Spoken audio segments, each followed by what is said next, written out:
नमस्कार। मैं हूं doctor K V Rai, former adviser government of NCT of Delhi. आज की इस कड़ी में हम बात करेंगे core functions of caretaking branch. हर डिपार्टमेंट या ऑफिस के अंदर 3 यूनिट्स होने बड़े अति आवश्यक हैं। नंबर 1, एस्टेब्लिशमेंट ब्रांच, जिसको एचआर भी कहते हैं, सर्विस मैटर्स भी कहते हैं, पर्सोनल भी कहते हैं। इसका काम है कर्मचारियों के नियुक्ति, प्रमोशंस, उनकी सीआरस, एसीआरस इत्यादि को मेंटेन करना, लीव देना इत्यादि इत्यादि। इसके अलावा दूसरा मेन फंक्शन होता है बजट एंड अकाउंट्स ब्रांच का। वो बजट पारित करते हैं, अकाउंट्स की देख रेख करते हैं, सैलरीज दिलवाते हैं तथा जितने भी बिल्स हैं उनको पास करने का उत्तरदायित्व उन पर होता है। ऑडिट इत्यादि करवाना होता है। इसके साथ जो तीसरी ब्रांच है, अहम ब्रांच, जिसका काम है सभी कर्मचारियों को उनकी सुविधा अनुसार सारी सामग्री प्रोवाइड करना। इसको नॉर्मली हम केयर टेकिंग ब्रांच कहते हैं या परचेज ब्रांच भी कई जगह कहते हैं। इसको कई नामों से पुकारा जा सकता है। सो केयर टेकिंग ब्रांच का मेन फंक्शन है सबसे पहले ऑफिस एकोमोडेशन तलाशना, उसमें एकोमोडेशन के अंदर अलॉटमेंट करना, कर्मचारियों को, अधिकारियों को कौन कौन से कमरे मिलेंगे, कहाँ बैठेंगे, उनकी सुख सुविधाओं का इंतज़ाम करना, उनकी सिक्योरिटी का इंतज़ाम करना, सैनिटेशन का इंतज़ाम करना, purchase of dead stock, consumable stock इत्यादि इसको करना, एनुअल मेंटेनेंस के बारे में, इक्विपमेंट्स हो गया या दूसरी चीज़ें होगी उनके लिए टेंडर्स इनवाइट करना और उनके साथ एग्रीमेंट्स वगैरह करना, हायरिंग ऑफ व्हीकल्स और maintenance of vehicles et cetera, arrangement of functions et cetera, printing of stationery, maintenance of vehicles, newspaper magazines इनको खरीदना, रबर स्टैम्प्स बनवाना, purchase of liveries, class 4 driver इत्यादि की वर्दियाँ खरीदना और उनकी पेमेंट करना, और इनके बाद जो ओल्ड स्टॉक है उसको ऑक्शन वगैरह करना, periodic washing of linen, towels, curtain etcetera इसका अरेंजमेंट करना, follow up of tendering process, इसको प्रॉपरली फॉलो अप करना एट्सेट्रा। तो इस प्रकार से सुख सुविधाएं जितनी भी हमें चाहिए, proper upkeep and maintenance of office, stationery इत्यादि, रोज़मर्रा की ज़रूरत की चीज़ें खरीदना, उनका सप्लाई करना, उनको इंडेंट करना इत्यादि सब इसी ब्रांच का काम होता है। तो इसके पास भी एक बजट होता है जिसके अंतर्गत ये सारी परचेज एट्सेट्रा कर सकते हैं। विद इन द बजट सारे काम होने हैं and within the allocated functions ही सारे काम हो सकते हैं। यदि आपके पास किसी मद के लिए कोई बजट ही नहीं है तो उसके लिए आपको बजट ब्रांच से या फाइनेंस डिपार्टमेंट से पहले बजट लेना होगा, तभी आप परचेजेस कर सकते हैं, वरना एक्स पोस्ट फैक्टो सेंक्शन मिलने में कई प्रॉब्लम्स आ सकती हैं। सो हमें with in the allocated budget देखना है कि हम फंक्शन कर सकें, उससे 1 रुपया भी फालतू हम नहीं खर्च सकते। इसी प्रकार से जो भी परचेजेस होगी उसके हमें टेंडरिंग प्रोसेस के अनुसार या कोटेशंस लेकर ही कर सकते हैं। इसके लिए एक सेपरेट वीडियो की आवश्यकता है जो मैं बाद में पोस्ट कर दूंगा। सो जितने भी कोऑर्डिनेशन फंक्शंस हैं, सिक्योरिटी ऑफ द ऑफिस सबसे पहली अहम समस्या होती है कि उस ऑर्गेनाइजेशन की सिक्योरिटी को मैनेज करना, उसके अंदर आवागमन के लिए सारे अरेंजमेंट करना, पास सिस्टम इंट्रोड्यूस करना है, कैसे करना है, ये सारी सुविधाएं भी उसी ब्रांच को प्रोवाइड करनी होती हैं। उसके बाद डेली क्लीनिनेस, स्वीपिंग, उसके प्रबंध करना, ऑफिस खुलने से पहले सारा एरिया जो है स्वीप हो जाना चाहिए ताकि ऑफिसर्स और स्टाफ जब काम में आ जाएं तो उनको बिल्कुल नीट एंड क्लीन ऑफिस मिले ताकि वो आते अपना काम स्टार्ट कर सकें।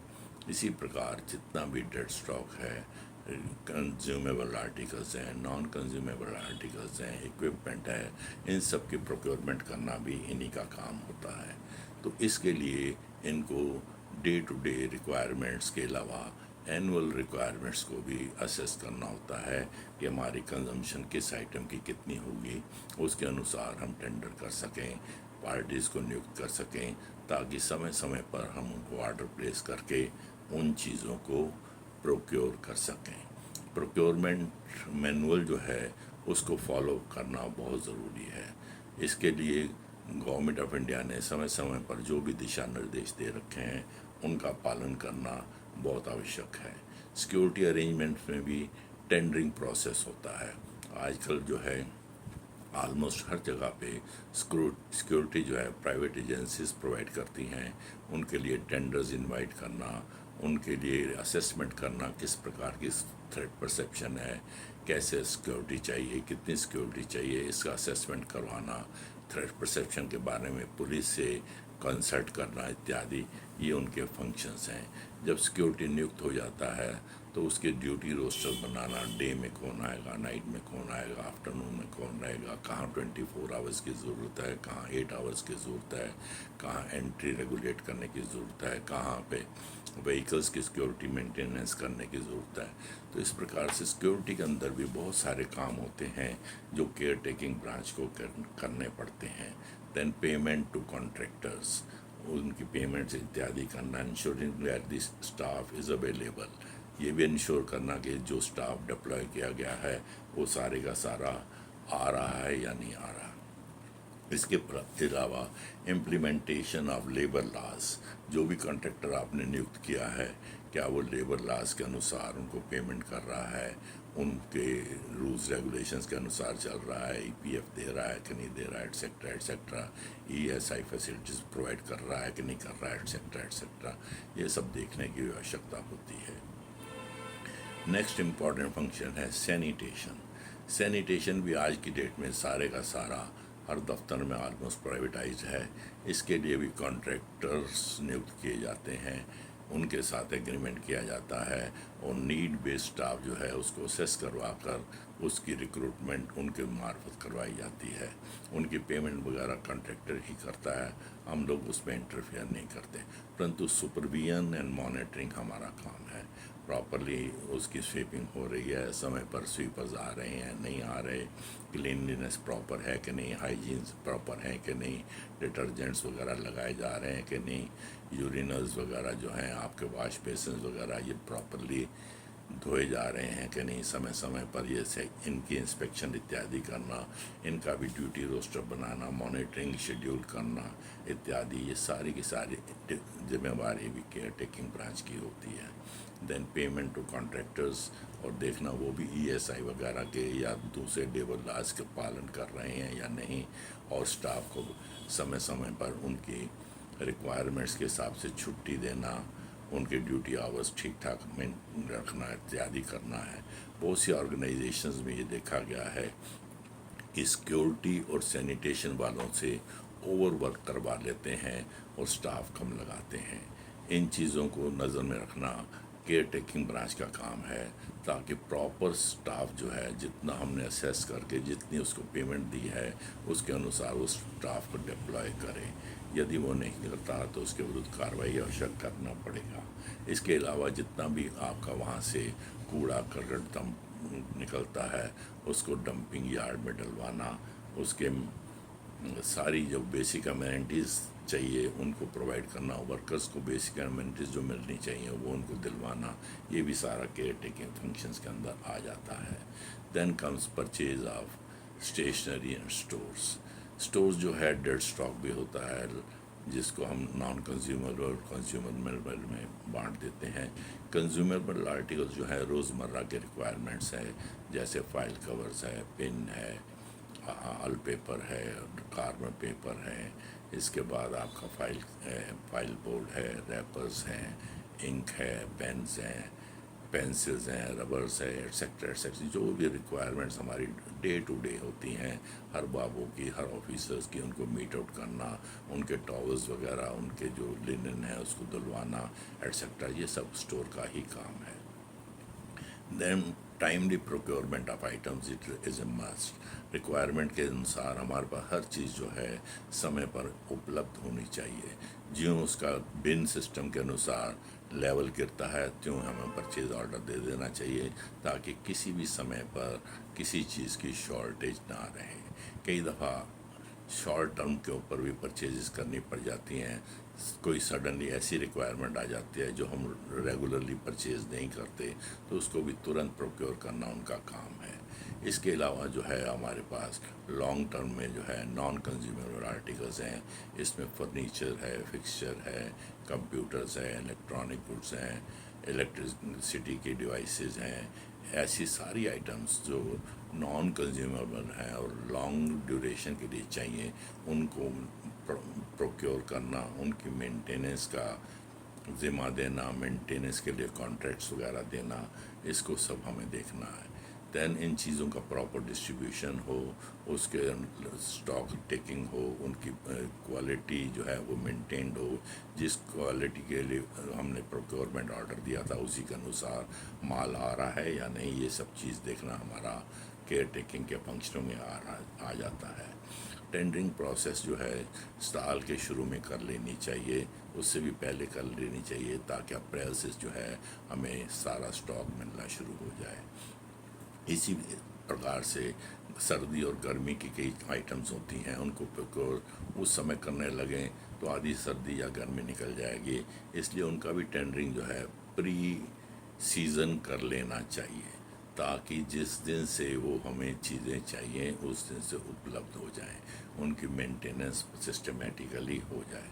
देन पेमेंट टू सप्लायर्स, उनको सप्लाई करवाना, उसका ऑडिट करवाना, और सारे रिकॉर्ड्स स्टॉक वगैरह का जो है मेंटेन करना एटसेट्रा, ये सारी आइटम्स जो हैं केयर टेकिंग ब्रांच को प्रोक्योर करनी पड़ती हैं।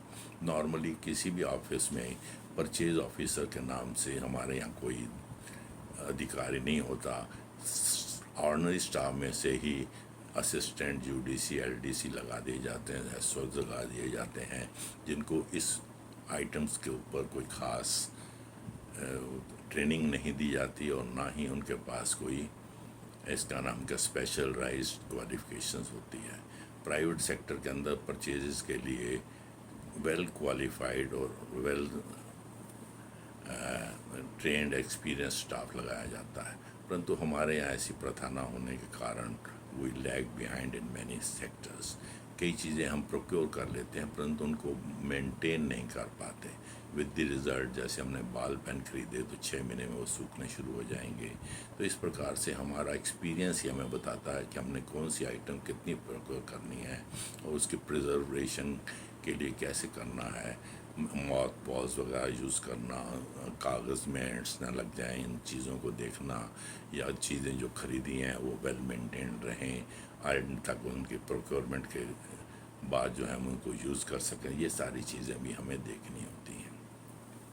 कंज्यूमेबल आर्टिकल्स में नॉर्मली होता है स्टेशनरी आर्टिकल्स, जैसे pen, pencils, rubber stapler, pens et cetera et cetera.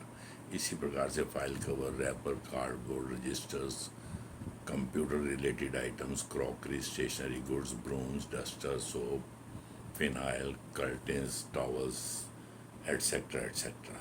तो इस प्रकार से जो है ये सारी चीज़ें जो हैं हम कंज्यूमरेबल आर्टिकल्स में लेते हैं। उनको प्रॉपरली संजो कर रखना, इनको प्रिजर्व करके रखना, ये भी बहुत एक इम्पॉर्टेंट रोल है। कई दफ़ा हमने देखा है कि हम इतनी आइटम्स खरीद लेते हैं कि उनकी बाद में आवश्यकता ही नहीं होती, इन एक्सपीरियंस के कारण से, और वो चीज़ें जो हैं 1 साल की खरीदी हुई 10-10 साल तक पड़ी रहती हैं, विद द रिज़ल्ट वो दूसरे तीसरे साल में नॉन सर्विसेबल हो जाती हैं। इसी प्रकार से नॉन कंज्यूमर आर्टिकल्स के अंदर फर्नीचर है, अलमीराज हैं, रैक्स हैं, टेबल्स हैं, चेयर्स हैं, इलेक्ट्रॉनिक गुड्स हैं, एसीज़ हैं, cooler, heater, TV, fridge etcetera, computers, printer, laptop etcetera, vehicles, car, bikes, truck, buses, जो भी हमारे कन्वेंस के साधन हैं उन सबको प्रोक्योर करना और उनकी प्रॉपर मेंटेनेंस करना, ये भी हमारे केयर टेकिंग फंक्शंस का काम है। सो मेंटेनेंस के लिए मेंटेनेंस ऑफ बिल्डिंग करवाना, कॉरस्पॉन्डेंस विद PWCDC, PWD या अदर एजेंसीज जो मेंटेनेंस के लिए हम लगाते हैं उनके साथ कॉरस्पॉन्डेंस करना, उनको हायरिंग ऑफ टेंट्स वगैरह अगर ज़रूरत पड़ जाती है, जैसे हमारे यहाँ फ्लड कंट्रोल के अंदर स्पेशल कैंप्स लगा दिए जाते हैं, तो वहाँ हायरिंग ऑफ टेंट्स एटसेट्रा की ज़रूरत पड़ जाती है। ये सब करना भी उनका काम है। तो एनुअल मेंटेनेंस कॉन्ट्रैक्ट जो है वो समय पर दे देना चाहिए, ताकि टाइमली उनका जो है काम हो सके, और पीरियडिकल चेक्स एंड बैलेंसेस रखने की बहुत आवश्यकता होती है। सो एनुअल मेंटेनेंस कॉन्ट्रैक्ट देना ही एक अलग किस्म के आइटम है, जिसके लिए हमें समय से बहुत पहले इस कॉन्ट्रैक्ट को एंटर कर लेना चाहिए। जैसे हमने फ़ोटोकॉपीज खरीद रखे हैं, कंप्यूटर्स खरीद रखे हैं, और जो दूसरी आइटम जो भी मेंटेनेंस मांगती हैं समय समय पर, उन सब के मेंटेनेंस के लिए एनुअल कॉन्ट्रैक्ट लेने चाहिए, ताकि वो पीरियोडिकल आके उनकी रिक्वायरमेंट्स को सर्व कर सकें। और बहुत सारे हमने हॉस्पिटल में भी देखा है कि बहुत सारे इक्विपमेंट तो हम खरीद लेते हैं, परंतु उनकी मेंटेनेंस ना होने के कारण वो अनयूटिलाइज्ड या अंडर यूटिलाइज चले जाते हैं। साधारणतः अगर मैं यहाँ बड़ी स्पष्ट शब्दों में कहूँ तो मेंटेनेंस के मामले में हम बहुत ही बैकवर्ड हैं। अगर अधिकारी की कार खराब हो जाती है तो चंद घंटों के अंदर वो कोटेशन लेकर ठीक करवा दी जाती है, परंतु लाइफ सेविंग इक्विपमेंट हमारा अगर अनमेंटेन्ड है तो महीनों तक पड़ा रहता है, and people suffer on this account. तो यदि हम ड्राइवर को 3 कोटेशन दाकर गाड़ी ठीक करने की परमिशन दे सकते हैं, तो परचेज अधिकारी या अन्य अधिकारियों को, रिस्पॉन्सिबल ऑफिसर्स को ऐसा हम क्यों नहीं कह सकते कि आप जो है life saving drugs, life saving equipment या अदर इसेंशियल कमोडिटीज़ को तुरंत मेंटेन करवाने का प्रबंध करें, भले ही वो कोटेशन बेस्ड क्यों ना हो। तो इस प्रकार से इन चीज़ों की तरफ तवज्जो देने की आवश्यकता है। आज की डेट में परचेज ऑफ व्हीकल्स के ऊपर मोस्टली हम बैन लगाने की कोशिश करते हैं या कम परचेज करते हैं, परंतु हायरिंग ऑफ व्हीकल्स एक नई आइटम बन गई है। व्हीकल्स हायर कर लिए जाते हैं, उनकी जो है उसमें हमें ड्राइवर की भी आवश्यकता नहीं पड़ती, मेंटेनेंस की आवश्यकता नहीं पड़ती, and that is a cheaper proposition. तो इसके लिए गवर्नमेंट जो है आज की डेट में हायरिंग के ऊपर काफ़ी जोर देती है, ताकि हायरिंग वाले गुड्स व्हीकल्स जो हैं उनको हम यूज़ करें, ताकि उनका बहुत सा काम मेंटेनेंस का है, ओवर टाइम का है, एटसेट्रा, वो हमें ना करना पड़े, परंतु उनका प्रॉपर यूटिलाइजेशन देखना आवश्यक है। कई दफ़ा हम देखते हैं कि सुबह गाड़ी हायर करके एक ऑफिसर आ गया और शाम तक वो खड़ी है अंडर यूटिलाइज, उसके पूरे आवर्स हो गए तो उसने तो अपना निकल जाना है, या ओवर टाइम जो है एक्स्ट्रा मांग लेना है अपने डिपार्टमेंट से, और वो सब हमारे ऊपर ही आ जाता है। तो इन चीज़ों को भी देखने की आवश्यकता है कि आवश्यक जिनको हायरिंग व्हीकल दिया हुआ है वो प्रॉपरली यूज़ हो रहा है या अंडर यूटिलाइज है।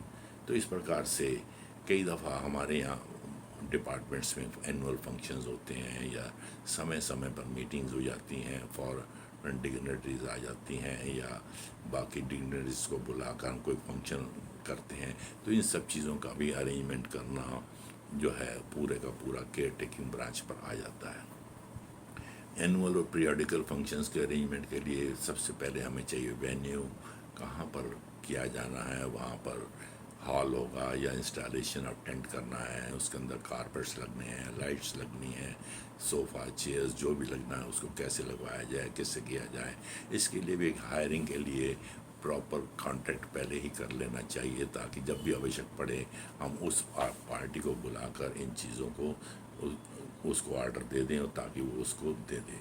Then most important thing is list of invitees, उनको इन्वाइट करना, उनका सीटिंग अरेंजमेंट करना अकॉर्डिंग टू प्रोटोकॉल।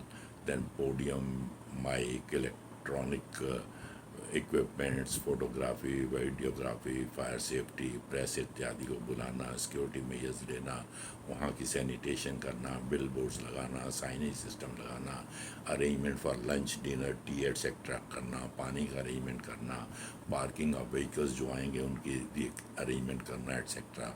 ये सब काम जो है बेसिकली हमें किसी भी फंक्शन के लिए बहुत आवश्यक है। इसके अलावा रिक्वायरमेंट्स जो हैं समय समय पर बदल भी जाती हैं, जिनको हमें देखना होगा और उसके हिसाब से हमें चलना होगा। सो ये सब एक्सपीरियंस से आता है। जो आदमी इन कामों को कर रहे हैं वो एक्सपीरियंस्ड हैं, वेल इक्विप्ड हैं और ट्रेंड हो जाते हैं with the passage of time, तो उनकी सर्विसेज जो हैं वो यूटिलाइज़ करना आवश्यक हो जाता है। देन बहुत सारे डिपार्टमेंट्स में काफ़ी काम प्रिंटिंग का होता है, फॉर्म्स की प्रिंटिंग है, रजिस्टर्स की प्रिंटिंग है, या और आपके बुकलेट्स वगैरह है, पैम्पलेट्स हैं एट्सेट्रा, इनको करवाना, फाइल कवर्स को प्रिंट करवाना, लेटर हेड्स प्रिंट करवाना, इनविटेशंस प्रिंट करवाना एट्सेट्रा। ये सारी चीज़ें भी केयर टेकिंग ब्रांच के ऊपर आ जाती हैं, जिसके लिए उनको टेंडर वगैरह पहले ही इनवाइट कर लेने चाहिए। देन क्वालिटी ऑफ और क्वांटिटी ऑफ जो स्टेशनरी है, इसको भी मेंटेन करना बहुत आवश्यक है। जिस समय हम टेंडर को कॉल करते हैं, इनवाइट करते हैं या पास करते हैं, उस समय उसकी क्वालिटी कुछ और होती है, परंतु जब वो एक्चुअल सप्लाई आती है तो उसकी क्वालिटी डिटेरियोरेटेड होती है। तो इन चीज़ों के ऊपर नज़र रखने की बहुत आवश्यकता है। मैंने कुछ डिपार्टमेंट्स में देखा, कागज़ कार्य में 500 की बजाय वो बाद में 400 पेज का आना शुरू हो जाता है। With the result there is leakage of at least 25% in paper itself. इसी प्रकार से और भी कई चीज़ें हैं। प्रिंटिंग में 5000 बुक्स छपवाई और 3000 ही आई। तो इन चीज़ों को भी ध्यान रखने के लिए सीनियर अधिकारियों को प्रॉपर सुपरविजन एंड कंट्रोल रखने की ज़रूरत है। सिर्फ बाबुओं के ऊपर, परचेज कलर के ऊपर इन चीज़ों को छोड़ देना ये काफ़ी दुविधाजनक प्रूफ हो सकता है।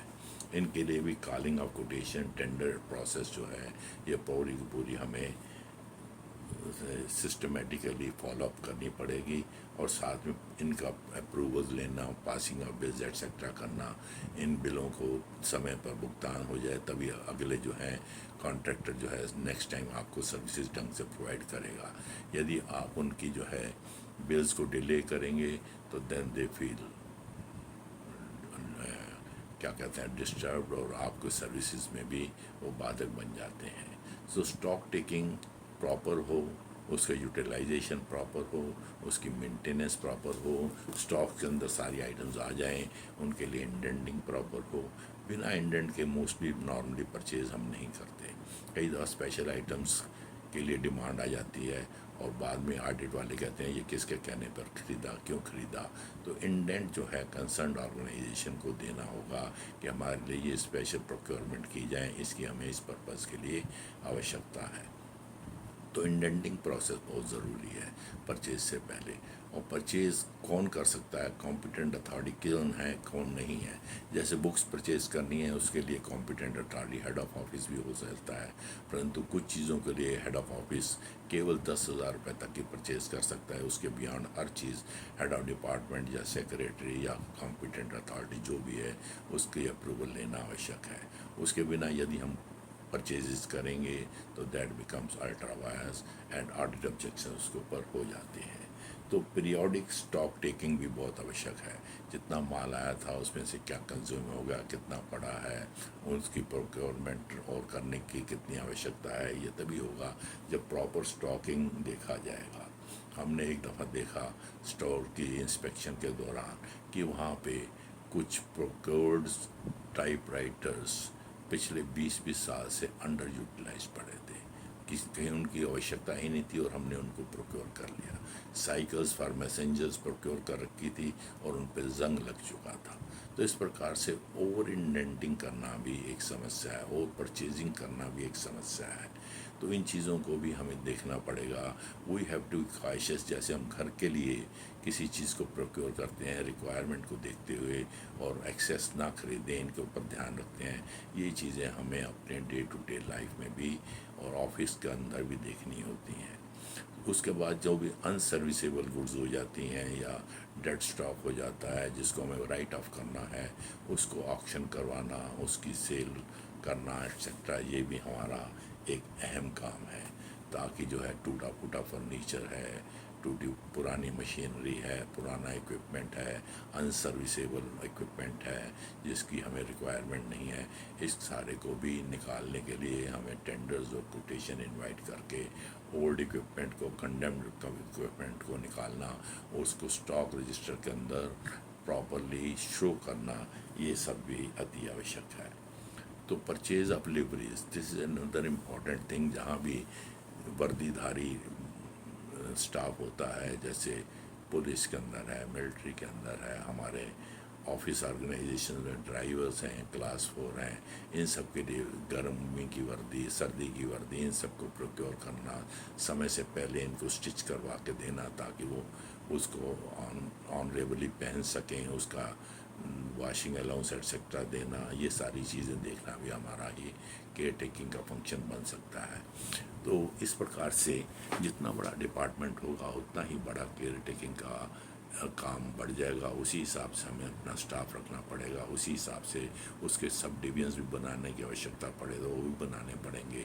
कोई स्टेशनरी देख लेगा, कोई डेडवुड को देख लेगा, कोई इसका नाम क्या इक्विपमेंट्स जो है व्हीकल्स को देख लेगा, मेंटेनेंस, कोई किसी आइटम को देख लेगा। तो हर प्रकार से देखना पड़ेगा कि हमारे को किस किस आइटम की कितनी ज़रूरत है और उसके लिए कितना स्टाफ इत्यादि चाहिए। तो इन प्रकार से it is a very important function. Maintenance of vehicles के लिए भी बहुत ही टेंडर्स तो हमको इनवाइट कर लेते हैं, किसी डीलर को भी नियुक्त कर देते हैं, परंतु इसके अंदर भी बहुत घपले हो जाते हैं। हमने नई परचेजेस के अंदर भी देखा कि जब हम किसी व्हीकल को नए खरीदते हैं तो बताया जाता है कि इसके अंदर फलां किस्म का टायर लगेगा, परंतु जब वो आता है तो उसमें घटिया किस्म का टायर लगे होते हैं। तो इन चीज़ों को भी देखने की आवश्यकता है। मेंटेनेंस के समय उसका जो है माइलेज के अनुसार प्रॉपरली जो है उसकी सर्विसिंग हो जाए, उसका ऑयल बदल जाए, उसकी जो है सारे अगर डेंटिंग पेंटिंग की आवश्यकता है कितनी होनी है, कैसे होना है, इसके लिए टेक्निकल ऑफिसर्स की सजेशंस लेने की आवश्यकता होती है। तो हम ट्रांसपोर्ट डिपार्टमेंट के टेक्निकल ऑफिसर्स को रेफ़र करके उनसे जो है मंगवा लेते हैं कि इसमें कितना काम होना है, किस प्रकार का काम आवश्यक है। ये सारी चीज़ें भी हम करवाने का कोशिश करते हैं। पेट्रोलियम प्रोडक्ट्स हैं जो उसके अंदर लगते हैं, पेट्रोल है, डीजल है, ऑयल है, फिल्टर्स हैं, इन सब का भी समय समय पर चेकिंग होना चाहिए। माइलेज गाड़ी कितनी दे रही है, इसमें डेड माइलेज कितनी जा रही है, प्रॉपर माइलेज कितनी जा रही है, लॉग बुक ठीक से मेंटेनेंस हो रही है कि नहीं, कब इसकी रिप्लेसमेंट की ज़रूरत है। कई व्हीकल्स हमने देखा है कि लंबे 25-25 साल तक खींचे जा रहे हैं, जबकि उसकी डेड सर्विस जो है पूरी हो चुकी है और उसको अब रिप्लेस करने की आवश्यकता है। परंतु क्योंकि आजकल रिप्लेसमेंट नहीं मिल पाती तो उसी पुराने व्हीकल के ऊपर इतना खर्चा कर देते हैं मेंटेनेंस का कि वो नई व्हीकल से भी ज़्यादा महंगा पड़ने लग जाता है। तो ऐसे में क्यों ना हायर कर लिया जाए व्हीकल और उसको कंडेम कर दिया जाए। तो इन चीज़ों की तरफ जो है टेक्निकल ऑफिसर की सर्विसेज की आवश्यकता पड़ती है और उसकी सर्विसेज लेना भी बहुत ज़रूरी है। लॉग बुक्स का ऑडिट करवाना, लॉग बुक्स प्रॉपरली मेंटेन हो, जहाँ गाड़ी जा रही है उसके अंदर उसी अनुरूप जो है एंट्रीज हैं कि नहीं हैं। आजकल तो आप उसके अंदर इक्विपमेंट लगा सकते हैं कि व्हीकल कहाँ गया, क्या ऐसे नहीं, उसकी पूरी मूवमेंट वो दे देता है। तो जो है इस प्रकार से इन चीज़ों को भी कंट्रोल करने का बहुत गुंजाइश है। Then another issue is rubber stamps. बहुत से ऑर्गेनाइजेशंस में रबर स्टैम्प्स की आवश्यकता पड़ती ही है। कहीं डिपार्टमेंट्स में तो इतनी आवश्यकता पड़ती है कि हर महीने 2 महीने बाद रबर स्टैम्प ख़राब हो जाती हैं और नई लेनी पड़ती है। सो रबर स्टैम्प्स के लिए भी किसी को ठेका दे दिया जाए ताकि प्रॉपर रबर स्टैम्प्स हमारी जो हैं वो बनती जाए। इसी प्रकार से नेम प्लेट्स हैं, बिल बोर्ड्स हैं, इनको बनवाने के लिए कई दफ़ा फंक्शंस के लिए हमें जो है बड़े बड़े वो बैनर्स लगाने पड़ते हैं। उनके लिए भी हम ऑलरेडी प्री इक्विप्ड हों, उनके लिए जो है हमारे टेंडर्स ऑलरेडी पास हों, तो ये सारी चीज़ सुविधाएं हम आराम से ले सकते हैं। देन वॉशिंग ऑफ लिनन, इसके 2 तरीके हैं, या तो लिनन अलाउंस दे दिया जाए या इसका नाम क्या, उनको जो है जिनको वर्दी दी है उनको मिल जाता है लिनन अलाउंस। परंतु अदर जो चीज़ें हैं, टॉवल्स है, कर्टन्स है, इनकी आवश्यकता पड़ती है, इनके लिए वाशरमैन की आवश्यकता होती है। तो उसके लिए अगर हमारे पास वाशरमैन नहीं है, नॉर्मली जो नहीं होते, तो इसके लिए भी हमें कॉन्ट्रैक्ट देने की आवश्यकता पड़ जाती है। तो इस प्रकार से इस केयर टेकिंग फंक्शन के अंदर ही इतने फंक्शंस, सब फंक्शंस और उनके भी सब फंक्शन बन जाते हैं जिनके ऊपर प्रॉपर तवज्जो देने की आवश्यकता है। अगर हो सके तो अपने स्टाफ को प्रॉपर ट्रेनिंग दिलवाने का प्रयास करें ताकि वो इक्विपमेंट को प्रॉपर परचेजेस के अलावा उसकी प्रॉपर मेंटेनेंस भी कर सकें। जो प्रॉपर स्टॉक्स हमने खरीद लिए हैं वो पड़े पड़े अनकंज्यूमेबल आर्टिकल्स जो हैं ना जो है ख़राब ना हो जाए, या कंज्यूमेबल आर्टिकल्स सूख ना जाए। इंक पैड हैं वो सूख जाते हैं, आपके बॉल पेन सूख जाते हैं, आपकी और आइटम्स ऐसी हैं जिनकी हमें आवश्यकता नहीं है, वो पड़ी पड़ी ख़राब हो जाती हैं, उनमें हैंड्स लग जाते हैं। तो इन चीज़ों को देखने के लिए हमें अपने स्टाफ को जहाँ भी हो ट्रेनिंग दिलवाने की आवश्यकता है तो वो भी दिलवाई जाए, ताकि हमारा केयर टेकिंग फंक्शन जो है सिस्टेमेटिकली चल सके। जितनी बड़ी ऑर्गेनाइजेशन उतना बड़ा केयर टेकिंग का फंक्शन। एनीवे, इसके बाद हम नेक्स्ट कड़ी में किसी और टॉपिक पे बात करेंगे। Thank you very much.